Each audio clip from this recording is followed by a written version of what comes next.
मैं सबको राम राम कहता हूँ, ओम साई राम कहता हूँ, प्रणाम करता हूँ। ध्यान पूर्वक इस कथा को सुनिए। बाबा की त्रिकालदर्शिता और असीम शक्ति देखो। 40वें अध्याय का पोथी वाचन करके मैंने कथा सुनाया था आपको। हेमांड पद को बाबा ने स्वप्न दिया कि आज होलिका उत्सव में दोपहर को मैं तुम्हारे यहाँ भोजन करने आऊंगा। हेमांड पत ने मन ही मन में प्रणाम किया और अपनी पत्नी से बोल दिया कि थोड़ा सा भात ज्यादा बना ले। पत्नी को अविश्वास था कि साईनाथ महाराज शिरडी छोड़कर नहीं आएंगे, लेकिन हेमांड पत को पूर्ण विश्वास था कि साईनाथ महाराज किसी न किसी रूप में आएंगे, और वो फोटो के रूप में आया। दो व्यक्ति ने फोटो लेकर आए थे। एक मैंने बताया था नूर मोहम्मद, और दूसरा है इस्मू मुजावर। नूर मोहम्मद के लिए मैं क्षमा चाहता हूँ, उसका नाम था अली मोहम्मद। नूर मोहम्मद उसके साले का नाम। और उन्होंने कहा था, 42वें अध्याय की कथा प्रारंभ हो रही, उन्होंने ये कहा था कि इस चमत्कारिक कथा को, ये फोटो की कथा को हम बाद में सुनाएंगे। ठीक 8 साल के बाद हेमांड पत अली मोहम्मद से मिले, जिनका नाम मैंने नूर मोहम्मद बताया था। अली मोहम्मद है उनका नाम। और अली मोहम्मद ने उस फोटो का किस्सा सुनाया। अली मोहम्मद ने बताया कि मेरा जो घर है बंबई के मध्य में, बहुत से मुस्लिम संतों की फोटो थी मेरी। अब्दुल रहमान, मौलाना साहब, हुसैन बाबा, ताजुद्दीन बाबा। और मैंने साईनाथ महाराज की जैसे ही फोटो देखा तो मेरी आंखें थम गई। मेरे आंखों से अश्रुधारा बहने लगी, प्रेम उत्पन्न हो गया, और मैंने उस फोटो को खरीद लिया और अपने इन्हीं संतों के साथ उस फोटो को लगाया। बड़ी अद्भुत किस्सा है। समुद्र से निकलकर ये फोटो वहां पर गई है हेमांड पद के पास। जिस प्रकार तुकाराम महाराज के अभंग जो है पानी में डुबाए गए थे, संकीर्ण बुद्धि के कारण अहंकार ने डुबाया था।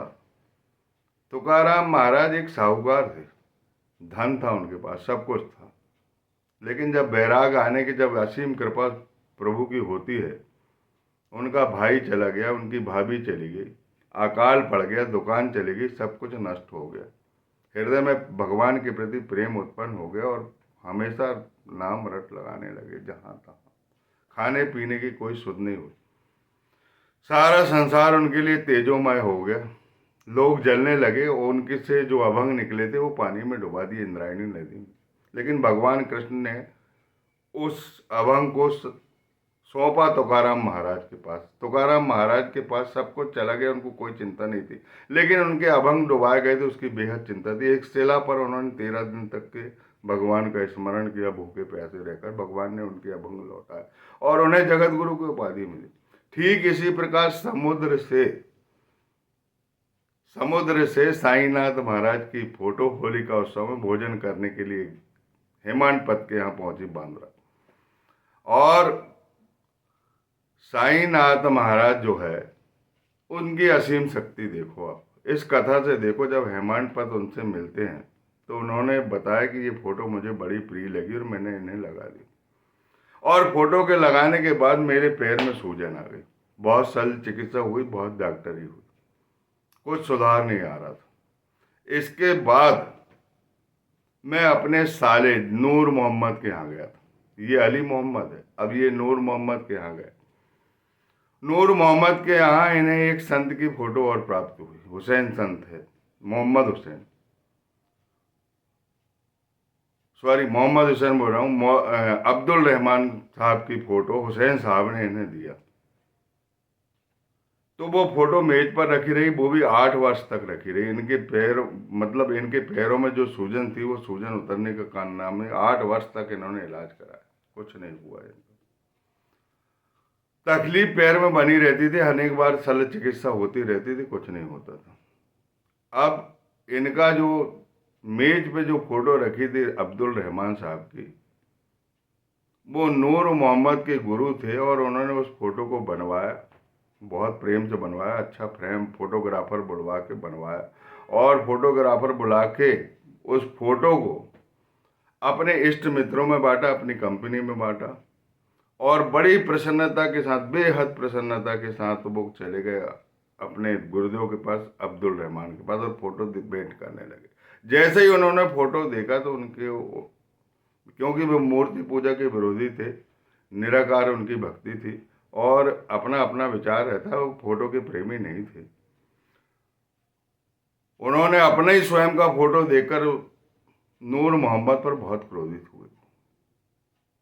क्रोध इतना था कि उनको बड़ी निराशा हुई, हैरानी हुई, बड़ी तकलीफ हुई कि मेरे गुरु अप्रसन्न हो गए इस फोटो के कारण, मेरे इतने दिन की तपस्या भंग हो गई। उन्होंने सब रिश्तेदारों से फोटो बुलवाया और अपोलो बंदरगाह में सजा दी। इसके बाद वो नूर मोहम्मद अपने जीजा जी से कहने लगे, अली मोहम्मद से, कि आप अगर इन फोटो को विसर्जित करा दोगे तो जो 8 साल से तुम्हारे पैर में जो सूजन है, ये सूजन आपकी दूर हो जाएगी। तो उन्होंने अपने मेहता मैनेजर के, उन्हीं के घर पे थे, मेहता मैनेजर को निर्देशित किया कि अपने घर में जितने भी संतों की फोटो लगी है वो फोटो आप बांद्रा के उसमें समुद्र में विसर्जित कर दो। सारी फोटो जो है मेहता मैनेजर ने बांद्रा के समुद्र में विसर्जित कर दी। अब्दुल रहमान साहब की फोटो थी, हुसैन साहब की फोटो थी, ताजुद्दीन बाबा की फोटो थी, मौलाना साहब की फोटो थी और साईनाथ महाराज की फोटो लगी थी, और वो फोटो दोनों फोटो के बीच में लगी हुई।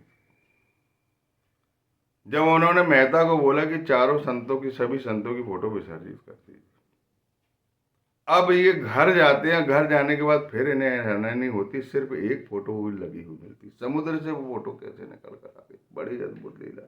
प्रणाम करता हूँ मैं सभी श्रोता को और साईनाथ महाराज की असीम शक्ति और उनके प्यार, उनकी करुणा को नतमस्तक होकर, पलक पायड़ होकर उनको प्रणाम करता हूँ, क्योंकि वो मेरे सदगुरु, मैं जानता हूँ वो ईश्वर के अवतार है, उनकी सत्ता बड़ी निराकार।